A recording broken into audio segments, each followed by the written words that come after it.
வணக்கம். நெருப்பு தமிழர் தினமும் ஆடியோவை வெளியிட்டுக்கிட்டே இருக்கிறானுங்க. இப்போ தினமும் ஆடியோவை வெளியிடுவதன் மூலமாக பெரிய ஒரு பேசு பொருளாக மாறுது.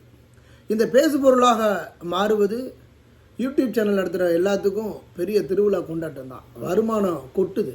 இந்த வருமானம் யாரால் கொட்டுது அப்படின்னா, நாம் தமிழர் கட்சியாலையும் நாம் தமிழர் கட்சியினுடைய ஒருங்கிணைப்பாளர் சீமானாலையும்.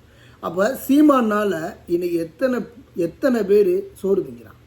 இப்போ யூடியூபராக இருக்கிறவன் எத்தனை பேர் கல்யாணம் பண்ணியிருப்பான், அவன் பிள்ளைங்கள்லாம் எத்தனை பேர் பள்ளிக்கூடத்தில் படிப்பாங்க. அப்போது இது எல்லாம் பார்க்கும்போது எல்லாவற்றிற்கும் சீமான் தான் இன்றைக்கி எல்லாரையுமே வாழ வைத்து கொண்டு இருக்கிறார். இது தெரியுதா? இப்போ சீமானை நம்பி தான் இவனுங்க எல்லாரும் சாப்பிட்றானுங்க. இல்லைன்னா இவனுங்களுக்கு வேலை வெட்டி என்ன இருக்குது? யூடியூப் ஓடுனா தானே இவனுங்களுக்கு வருமானம். அப்படி இல்லைன்னா இவன் எங்கே போய் உழைப்பான்? பேசுகிறது தானே இவனுங்களுக்கு காசு. அப்போ வாடகைக்கு விட்டு பிழைக்கும்போது எப்படி இவனுக்கு வருமானம் வருது? சீமானால் வருமானம் வருது. சீமானால் வாழ்ந்து கொண்டு இருக்கின்றார்கள்.